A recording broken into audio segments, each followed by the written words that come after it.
On today's video, it's time to summarize a little bit of Lost Kingdom 503 as 254 and 239 went up against 331 and 256, 4 crazy kingdoms in a massive KVK. In this video, we're going to kind of wrap up the story of what happened there, as we covered a ton of this KVK in live streams throughout the weeks that it's been going on.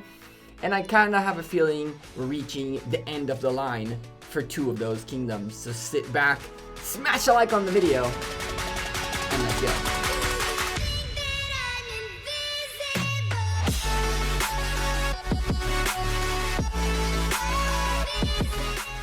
Hey there YouTube, welcome back to Gekko Gaming. We are going a little bit back in time to the beginning of Lost Kingdom 503 to kind of tell you a little bit of the story end to end and show you some footage from the early fights that happened between the folks in 254 and 331, as I think it's time for us to wrap up our coverage of this insane KVK.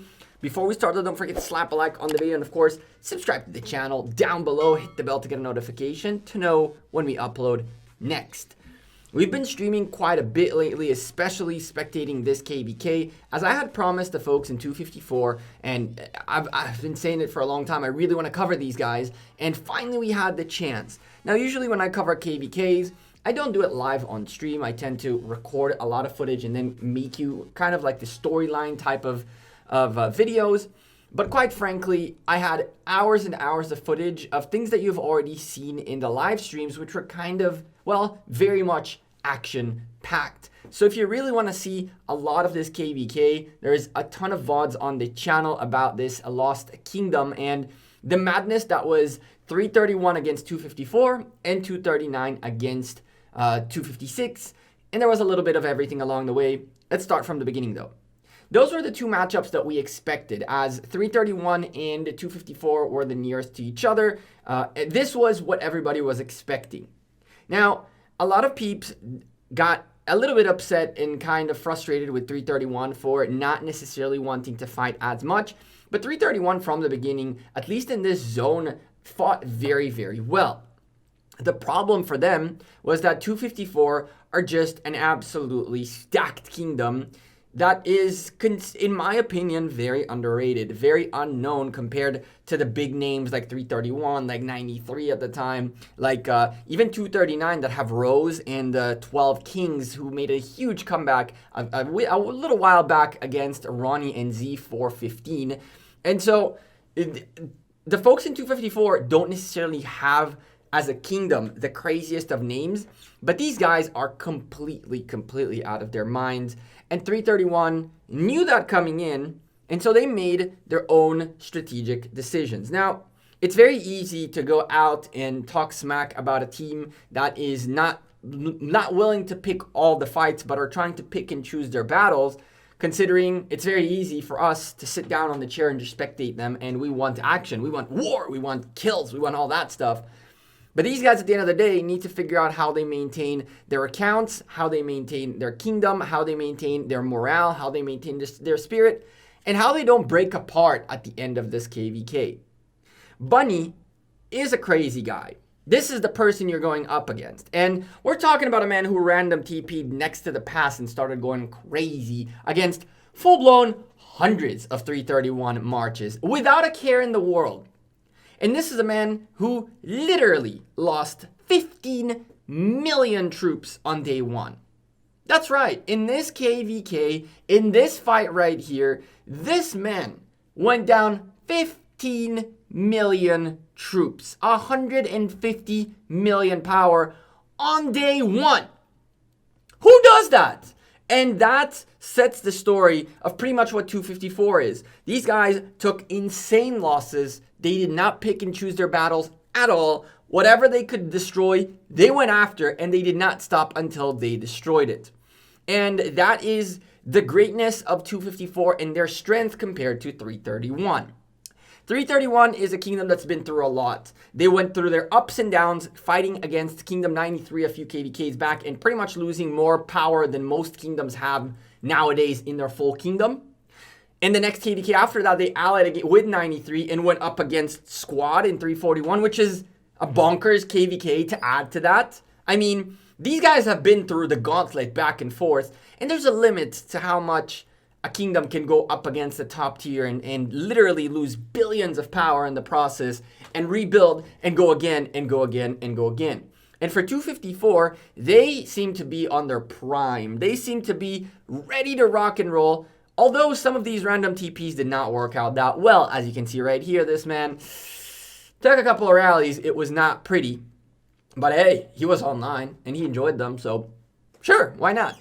So the bottom line in here is that the folks of 254 and 331 met here in a quite insane fashion. You'll see the open field fights momentarily. But unfortunately for 331, 254 were just too gassed up. They were so gassed up, there was enough gas in the tank to feed the freaking space shuttle up to the moon and back. And they still get like gas left over for a second trip. And 331, quite frankly, and this is no disrespect to them, they've been through a lot already. And they know when certain fights are worth fighting and when not, because they did go through passes losing hundreds of millions of troops to try to get through them. They have gone through the let's fight absolutely everything available stage. And now I feel like they're at the point where they're trying to strategically pick their fights. They're trying to rebuild a properly big kingdom. And they're trying to kind of, not be on 1,000% all the time.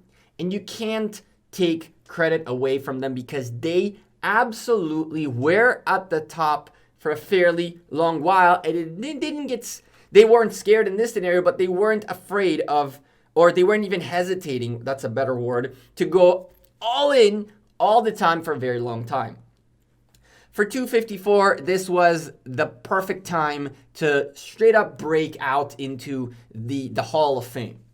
254 was a known kingdom. They had a ton of power, but they were never like the guys that you talked about all the time. You can always see people talking about JWM, about 331, about 93 at the time, even 46 at the time ended up being more mentioned than 254. I mean, 196 at the time was a very, very talked about kingdom. And all of these kingdoms that are very much talked about.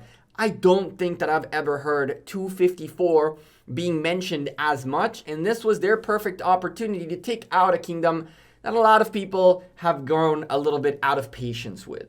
And so 331 came into this fight knowing that they're on their back foot, that the community is rooting against them for them to finally fall.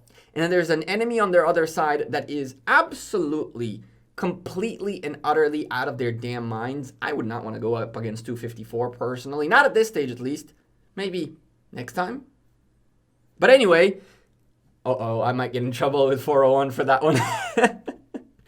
But anyway, this is literally the best moment for TR, TRO, and 254 to just smash things and solidify their name as an unbelievably insane kingdom that a lot of the community now got to know even further. We've streamed them countless of hours on the channel. I can card up on the top right all the videos, but realistically, you can go into my live stream VODs and you'll find a ton of 503 content out there. But this was not the only frontier going on. On the other side of the map, 256 and 239 were duking it out as well. 256 is a kingdom that is, for a very long time, was fairly, very, very well populated. When we allied with them when I was in Kingdom 59, a long time ago, a few KVKs ago, they were a massively active kingdom. They were ridiculously active. But like every kingdom, the lifespan of one of these kingdoms is not necessarily, always at the top. You rise, you fall down a little bit, you stabilize, you build back up, you stabilize, you fall back down, you stabilize, and so forth and so on. And it felt to me like 256 have been on the decline for a little while, and that was very clear when one of their leadership folks, out of frustration, decided to disband an alliance in the middle of the KVK and dip, in the hopes and pray that he can rattle 256 enough to understand a change was needed. For the record, that did not help at all. That actually worked the other way around, because folks said, well, screw this kingdom, I'm just going to leave. And so at this point, what she did is kill the kingdom even further instead of help building it up. But 256 did not lay down without a fight. They showed up big time against a kingdom that is super underrated, and that is 239. I feel like if we were to talk about the popularity of the 4 main kingdoms, which by the way, there were side kingdoms in the process in there as well. There's like 4 kingdoms per camp, but these are the big players that everybody was looking to see them fight. If we were to talk about popularity of kingdoms, quote unquote, in the top 4 of these kingdoms, I would definitely rate it as 331, 256, 254, 239. Now, 239 is very known for 2 major things. Rows in Osiris League, which every single time get very much underrated and then they surprise the world. And the 12 Kings, most famously for taking out Ronnie in a KVK. After Ronnie secured Kingsland, they came back in and smacked them out, and that was a very, very impressive KVK. But other than that, nobody really talks about 239 that I know of, at least, that I know of. From the very big pool of people that I know, I rarely hear about 239. But this is a kingdom that is no joke. Now, this fella right here at some point started getting imprisoned, and that wasn't very good. I'm fairly confident he ended up getting zeroed from 90-some million power down to nothing. That's something. For the record, he rebuilt and kept doing his thing. He has 243 million power for a reason. But 239 is a super underrated kingdom that has a very, very, very strong group of people.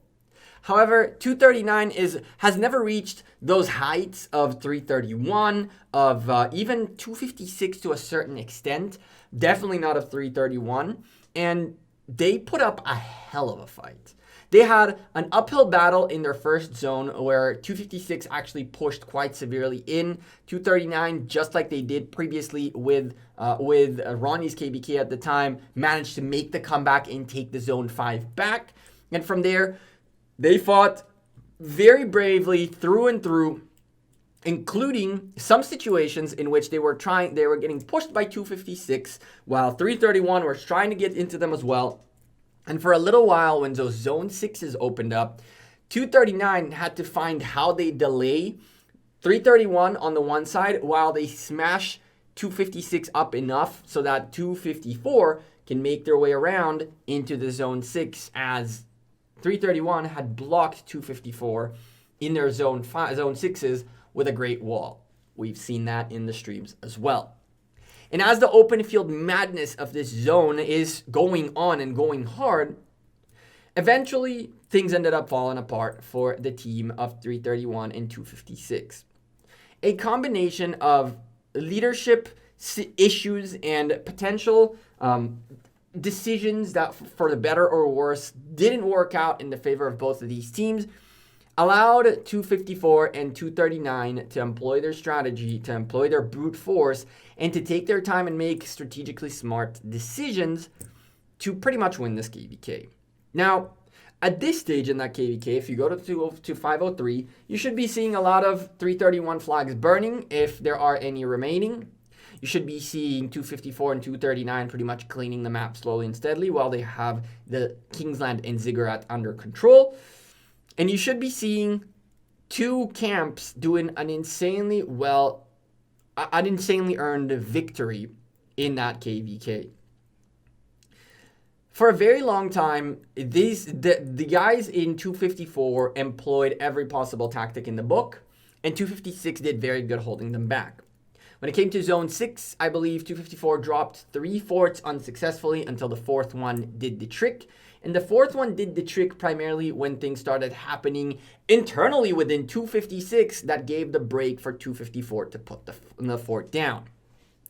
On top of all of that, we had 239 at the bottom zone 6 denying 331 2 forts and then losing a 3rd one where 331 managed to drop a fort.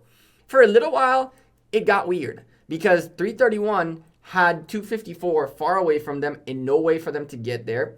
And they had the ability to start gaining ground on 239. And at that stage, 239 had to shift their attention into 331. Very, very successfully, these guys shifted their attention, kept going back and forth in flags and forts and burning and then getting burned and burning and then getting burned. Flags went away. Cities were placed correctly to not allow flags to build. And in general, quite honestly, there are hours and hours and hours of KVK footage in 503 in this kingdom, in this channel. And if you have half a day to kill or you want to watch a bunch of these streams, you're going to learn quite a bit and see a lot of savagery that is the 503 KVK. Initially, I thought I would show you some footage of how the flag fights went down in this zone and how things wrapped up in this zone. But honestly, it's a little bit too late for all of that. And I feel like we've covered the 503 KVK in just a ridiculous way. We did it all live on stream, while peeps in 239, in 331, in 256, and in 254 consistently sent us reports and sent us chords and all these things. And I am looking to do that further. If you want me to cover your KVK, and I'm not only talking, the one kingdom out of all of the kingdoms. If you guys want me to cover your KVK, you think is going to be an exciting one, there's a huge potential in it, hit me up in Discord. Let me know what's your KVK, what your timelines are when your zone 5s and 6s supposedly open up. And I do my best to find, we're going to try to find every single cycle 1 or 2 KVKs for us to follow along. In this cycle, there were a lot of fun KVKs to watch. 507 is absolutely bonkers with the folks in OV out there fighting it all the way to Kingsland and actually winning an insane KVK. Can't only say Kingdom 52 is on Osiris League team. On the other hand, JWM in 508 had a great KVK. Baba losing over 150 million power and just smashing things all over the place. We've had our KVK coming in later on, which is the second cycle. That's 523. And in our KVK cycle, there were a bunch of other KVKs that were very, very good. But if I were to wrap up this KVK with a couple of thoughts, I would say this. First of all, don't mess with 254. Not when they're at their prime. Because when they're at their prime, these dudes don't... I honestly don't know what goes through their brains sometimes. We're talking swarming 90 million power players down to nothing. We're talking absolute stupendous amounts of marches crossing the map along wherever the hell it is to get where they need to get. 20, 30-minute marches on a march that later on has to march home and it gets wrecked. For 5 minutes worth of fighting, these guys march 30 minutes the other way without a care in the world. This is one of the things they were fighting for at the sanctuaries. And of course, you're fighting zone 5 for the 2 bastions in it, depending on your KVK. You'll either have good bastions or bad bastions. For example, in ours, one of the best bastions out there was in zone 5. So you definitely want to catch that. And so as the map was going and developing and folks were dropping forts and flags were getting built, the open field fights are truly the cream of the crop in this zone. And as you can see, 254 did everything in their minds to not let 331 build flags and or teleport into territory once they did build flags. And while that was going on, 239 started fighting at the bottom zone against 331, but 331 seemed to have double focused, knowing that they could go for the bottom as 239 will be more busy with 256. And they knew that 254, they're just going to go everywhere and there's enough of that. So it looks like 331 ended up at the end splitting up, going a little bit against 254, but I don't blame them for retreating from that fight and for choosing different battles than battling 254. The other thing that I would say about this KVK is that it was a very interesting strategic KVK. It put 239 under a lot of pressure because the big boys, and this is uncontested, were 254. And the ones everybody was trying to avoid were 254.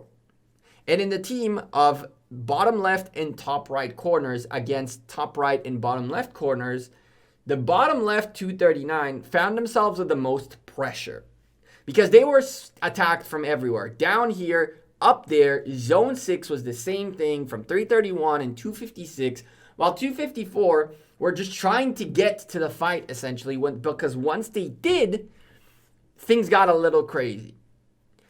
And this puts a lot of respect to the 239 alliances. That is the 12 Kings, Rose, Dark, and many others of the warriors within 239. because they had to figure out how they get their aggression on to gain territory and to gain bastions and to beat their enemies. But at the same time, they had to figure out how to strategically place themselves in a way where they don't get 2v1'd while 254 is too far out to come and help. And if I were to rate the kingdoms based on their performance, obviously number 1 would be 254. Obviously number 2 would be 239. Very, very closely though, and I'll explain why. And then 331 and 256. And 256 would be the 4th one just because of things that happen within 256 that really show there is a little bit of instability there, but they're already working on attempting and fixing it. It happens in every kingdom. There's ups and downs. You just gotta stick with the ride while it goes down, and then the ups are even greater. The reason 239 and 254 were very close in my rating, to the point where it would be almost an even split, was because 254 were the aggressors. They were the madness crazy, throw everything you got, lose a bunch of troops, but win the war. But 239 were the ones that placed themselves in a way that allowed 254 to come in and help.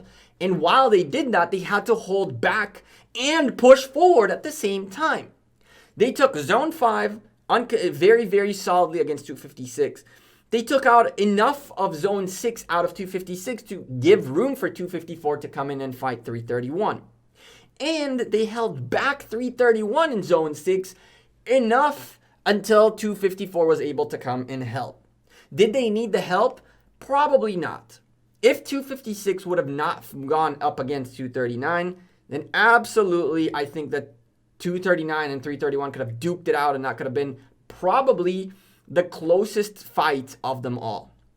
But in here, in this scenario, madness happened, and this KVK, in my opinion, is all but done. There is still zeroings going on. There's still people trying to squeeze by. There's still flags being dropped. There are occasional rallies to slow down either side. 331 has not given up. I see them occasionally rallying flags. I see them occasionally doing damage. I see them occasionally holding onto flags instead of just letting them go. And that's very admirable. I don't know if 256 have retreated. It wouldn't surprise me if they did, though, not because they gave up, but because when one of their main alliances got removed, got disbanded by a leader, by a disgruntled leader, things just went south morally and structurally and everything along the way. So you really can't blame a kingdom for backing off after one of the leaders in that KVK essentially shot the kingdom in the foot, right? And in the heart as well in the process. That guy, by the way, is going to sit for a whole month in a kingdom that will not allow him into any alliance. So the likelihood of him quitting is quite high. You probably don't want to be doing all that. I want to give a special shout out to, first of all, 331 for a very, very strong fight. And in my opinion, you guys are amazing, regardless of of the chirping out there of being scared, of not fighting, yada, yada, yada, yada. I understand why you guys had to take a stance, and I feel like it's very admirable for a kingdom to be able to make that decision for the betterment of the kingdom long term. While I wanted to see you guys go balls to the wall against 254, I understand why you did what you did. I want to also give a big shout out to my friends at 256. Hopefully you guys can keep rebuilding your kingdom and get back to that top tier that you guys used to be at the time. Again, it sucks that an alliance was deleted, and it really, really does. It's terrible. It honestly is terrible. To 239, you guys keep amazing me every single time. It's just unbelievable how I every time say, okay, well, 239, what is it, Rose? It's the Kings. They're probably past their time. They're not like the top A team. And every single time they come in as underdogs in Ark of Osiris, in Osiris League, in KVK, and they end up swinging for the fences, and turns out they swing out the park and way, way further out. And they keep amazing me every single time. So way to go, 239, Rose, Dark, the Kings, and all the alliances in there. And of course, finally, maybe a psychologist would help you guys a little bit in 254. So there's definitely something in there, because Lord have mercy on the things that you guys did in this KVK. I'm super stoked to keep up with 254, see how they do in their next KVK. If you guys want me to continue covering their journey, leave me a comment down below, and of course, smash a like on the video. For now, I'm going to leave you with this kind of a summary of events of 503 and urge you to go check out the streams. None of the streams have like downtimes, quote unquote, because there was at all times something crazy going on in this KVK. We have hours and hours of footage of it. But I think this will conclude our coverage of it at this point in time. Thank you again to all of you who contributed to this coverage. Thank you again to all of you who were part of this journey from 503. Congratulations to all Kingdoms for great fight, even if some people say it wasn't. It was an unbelievably fun fight to watch. Keep your heads high for those who are going in with a defeat, and keep the momentum going to those of you with the W. I'm Gekko. I'm out of here. I'll see you all tomorrow in a State of Rise of Kingdoms video. You do not want to miss out. Take care. Have a great rest of your night. Peace.